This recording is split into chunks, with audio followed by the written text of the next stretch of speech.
Brian Tracy says the absence of a commitment to excellence is an acceptance of mediocrity. Like it or not, you are at war with mediocrity. It constantly attacks you and everyone you know. This is an enemy so prolific as taken over the life of the majority of people on earth. Merriam-Webster defines mediocrity as of moderate or low quality, value, ability, or performance. You will continue to fight with it each and every day of your life. It's an enemy that's so dangerous because it's so subtle, it'll creep its way into your life. You can look back in your life and, if you're honest, see where mediocrity crept its way in at times. There's a quote, "The chains of habit are too loose to be noticed until they're too tight to be broken." The moment you stop pushing up, it's already started pulling you down. Its pull is almost gravitational. This is why you must equip yourself in your fight against it. I want to propose a different way of looking at things. First is a mindset shift. Second is using practical tools to leverage your focus. Brian Morgan says, intentionality is your secret weapon in your war on mediocrity. Intentionality can be defined as deliberately directing your mental state, thoughts, beliefs, actions on a certain thing. You need intentionality to follow through on a commitment to excellence. And without a commitment to excellence, you will never overcome mediocrity. The Greeks coined the term arete. The book Manvotionals, The Art of Manliness defines arete as the excellence that is born from seeking to use up every last drop of one's potential and abilities. What does pursuing excellence mean? It means you are seeking to maximize your full potential in body, mind, and soul. Setbacks and challenges will come around and hit you. Despite these things, you intentionally focus your abilities. You always look to fulfill your life's purpose and achieve a real and lasting legacy. And you might be thinking, yeah, sounds great, but that's easier said than done. And you're right. Staying on the path of excellence means staying off the path of mediocrity. The truth is, this is a lifelong journey, and this is why so few travel this path. We grow up hearing so little about pursuing our full potential. Many of us end up mistakenly believing we can still be fulfilled in life even when we don't pursue excellence. We have so few examples in the people around us who are actually going after life with vim and vigor, seeking to use up every last drop of their potential. Because of this, we end up believing that it's okay to be middle of the pack, being just like everybody else is around us. We start to think that if we pursued our full potential in all areas of life, that would mean we would have to work all the time and have no life fulfillment. I once thought that you had to decide between either having a balanced life or pursuing excellence. I thought that you can't have both at the same time, and these are all lies. The truth is, the massive men lead lives of quiet desperation. What is called resignation is confirmed desperation. A stereotyped but unconscious despair is concealed even under what are called the games and amusements of mankind. There is no play in them, for this comes after work, but it is a characteristic of wisdom not to do desperate things. This quote points out that most people are in a state of quiet desperation. This is why many of us indulge in excessive entertainment. It helps us conceal this inner desperation. We tend to think pursuing our full potential in every area means we become workaholics, always working and not having a life. Because of this idea, we think pursuing excellence will actually end up making us feel unfulfilled in life. The truth is, being just like everyone else, being mediocre, this is actually the surest path to unfulfillment, and it leads to a subtle misery, which is the most dangerous kind of misery, because it is subtle enough that one learns to live with it rather than doing something about it. It's a misery that lingers and is quietly lurking in the back of the mind at all times, like a faint shadow that always follows. We need to live lives that give us fulfillment for us to be complete. There's so much that goes into that. But at the start are these steps to having a fulfilling life. First, have a clear vision for your future. Then goal set from long-term to now so you know what you need to do. Then constantly execute on the day-to-day. This takes work and focus over time. When applied correctly, Pursuing your full potential won't lead to an unbalanced life. The truth is, the surest way to an unbalanced life is actually having to work 8 to 9 hours a day in a job you don't really like for 40 years, only taking 1 to 2 small vacations a year, while your health is slowly deteriorating to the point that when it is finally time to retire, you're now waking up every morning with body aches and you don't even have any energy anyway. In reality, yes, for periods of time, you may have to go out of balance to achieve extraordinary results. In the book, The One Thing by Gary Keller, he talks wisely about balance in your life while you're pursuing your full potential. Here are my notes on what he says about how to actually have a balanced life while pursuing excellence. Replace the word balance with counterbalance, and what you experience will make sense. Choose what matters most and give it all the time it demands. In your personal life, never go far out of balance. Quickly counterbalance. In your work, however, and your business, you can go out of balance for longer periods of time than your personal life. When you have intentionality, you live in alignment with your personal values each and every day. There's a quote, "Clarity is power." This is essential to understand. When you're clear on your vision, that clarity will keep you in the game when things become difficult. You must harness your vision. In the book 12-Week Year, Brian Morgan put it this way. He said the critical first step to executing well is creating and maintaining a compelling vision of the future that you want even more than you desire your own short-term comfort, and then align your shorter-term goals and plans with that long-term vision. The model laid out in the 12-week year for harnessing your vision is this. List out your long-term aspirations, then list out your mid-term goals about 3 years out, then create 12-week goals that would help you toward your midterm goals. Then every week, create a weekly plan based on your 12-week goals. And then I added this part. Every day, create a daily list of 3 to 5 things you need to complete to stay on track for your weekly plan. This is how you live with intentionality. Gary Keller says you create energy when you paint a picture of what the future would look like. Having a well thought out plan with systems in place to help you with clarity, motivation, and execution, this will put you at such a higher advantage than someone who neglects to do so. You will wake up in the morning with a sense of purpose, rather than this feeling that when you know you will be just wandering through your day. This is how you develop an action bias. You will be taking care of your priorities every day without fail. Remember, an idiot with a plan can beat a genius without a plan.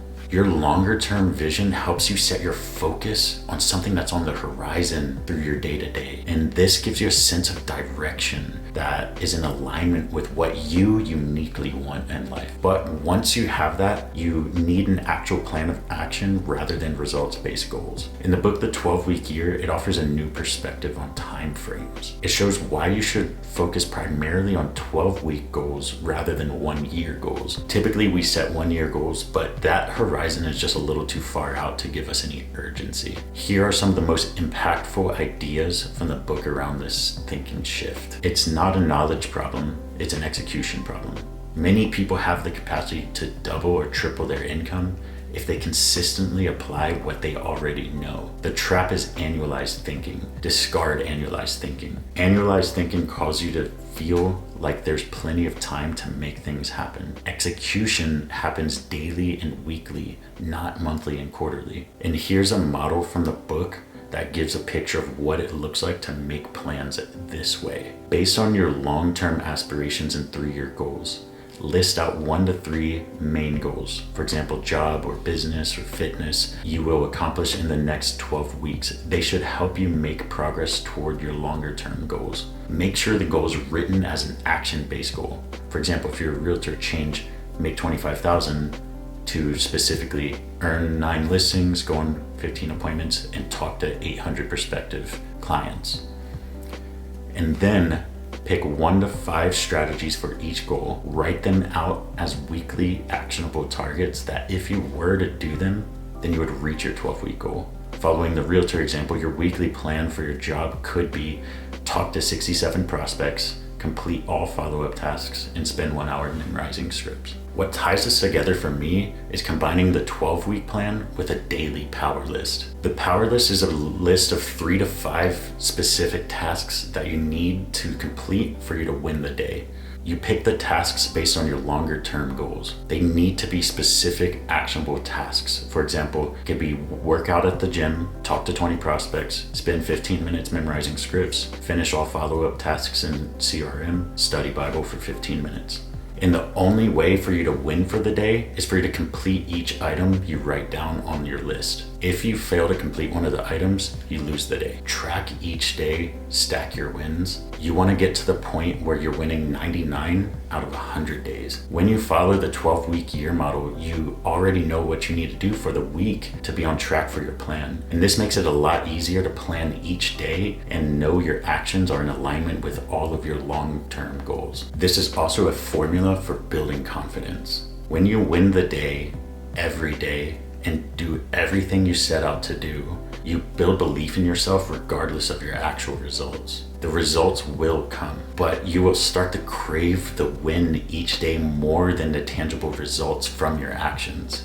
This is how you become successful, being able to control yourself and do what you set out to do. You succeed through the simple devices of self-control and self-discipline. You don't have to be perfect, just consistent and persistent. The quality of your habits determine the quality of your life. You are your habits. If you're at all like me, you have set out to create a new habit before, but for one reason or another, you didn't follow through. The reality is it's not you personally who failed, but it's the system you used to create the new habit that failed. From the book Atomic Habits, it says, don't focus just on the goal, focus on the systems and processes you will follow to reach the goal. When we aren't getting the results that we want, we need to look at the systems we are currently following that produce these results. If you fail time after time to change your habits, it's not your fault. It's actually the fault of the system that you're using to make the change. And there's a system introduced by Gary Keller and his team. It guarantees new habit formation if you follow the system correctly. It's called the 66-Day Challenge. Here's how it works. Pick a habit, print out the 66-Day Challenge paper, mark off every day you complete the habit, make it 66 days in a row. When you're picking a habit, you want to pick the smallest form of the habit that you have no excuse to not complete. The less energy a new habit requires, the more likely it is to occur. The habit you pick must be able to be completed in 2 minutes or less. For example, change habit from run 2 miles a day to instead put on running shoes and jog outside for 30 seconds. Change habit from read 20 pages a day to instead read 1 page a day. You do this because the goal here is to create the habit of showing up. In this example above, you of course can run for 30 seconds and decide to run further, and you should. But you can't have the habit of running 2 miles every day until you first have the habit of showing up and starting your run. Or similarly, once you read 1 page, of course you can continue to read, but you can't establish the habit of reading 20 pages every single day until first you're the type of person that actually reads every single day. So that's the habit that you focus on establishing first. Just show up. Once you have your habit, you have to print out the 66-Day Challenge paper, or at least make a grid on one side of a piece of paper that's 6 wide and 11 tall. You need a physical paper so that you can put it somewhere that you see it every single day, like on your fridge or your mirror. The idea is to put a big X in each box, and don't break the chain of X's once you start doing your habit every day. If you do something every day for 66 days, it will be a habit. When you finish, you will still need to put in the effort every day to keep up the habit. It is so crucial for you to be intentional about crafting your habits, because when you're crafting your habits, what you're really doing is crafting your character and who you are as a person. Mediocrity can't touch a person who is relentlessly pursuing this path. And all of this takes work. The pain of discipline to do these things, it's much smaller than the pain of regret that you will feel if you don't. Intentionality means you are focused on your trajectory, where you are headed rather than where you are right now. A very small change in direction can lead to a massive change in destination. Be honest with yourself. If you are sometimes the person that hears what you need to do, but then you don't follow through, I urge you to change that here and now and take action on this advice. Implementing these models for intentionality could be the difference you need to start making progress towards what matters most in your life. You need to hold yourself accountable. Accountability isn't something someone else does for you. It's a personal choice. I want to share with you a model for creating better self-accountability in your life. Resolve never to be the victim again. Accountability is first a mindset, then an action. Stop feeling sorry for yourself. Learn to manage your thinking and your attitude. Be willing to take different actions. If you want something you don't currently have, you need to do something you're not doing. Associate with accountable people. One who walks with the wise grows with the wise. One who walks with fools becomes a fool. I want you to succeed. I want you to see all that you can be and make a commitment to fulfilling that. More people are relying on you than you could possibly imagine. Think ahead about all the people you could positively impact in the next 3, 5, 10, 15, even 50 years out of if you pursued all that you can be. If you really could visualize each of these people, you would be brought to tears of joy. Your future family, your future friends, your future community that loves you. Do it for those people. That could actually be millions of people. Or equally importantly, it could be just a few people, but you've made such a deep impact on them that it's worth doing just for them. There are too many reasons to list why you should commit to personal excellence. If I were to try to list them, there wouldn't be a book in the world that can contain all the words. Let's recap. We are fighting mediocrity every minute. It will take over our lives if we're not intentional in our fight against it. This is the way to win. Make a commitment to pursuing your full potential in body, mind, and soul. Define a vision of what you want your life to look like someday and who you want to be. Break that down and define your 3-year vision. Create a few 12-week goals. List out your weekly action steps for each goal needed to reach them. Use a daily power list to hold yourself accountable to completing your daily actions. Start a 66-day challenge to build a new habit. I recommend the first habit being create a power list every day. Don't get complacent. Build yourself into the person you want to be piece by piece. You will make the best of your life only when you decide to take control of it and guide it. Thank you for listening. Look out for the next one.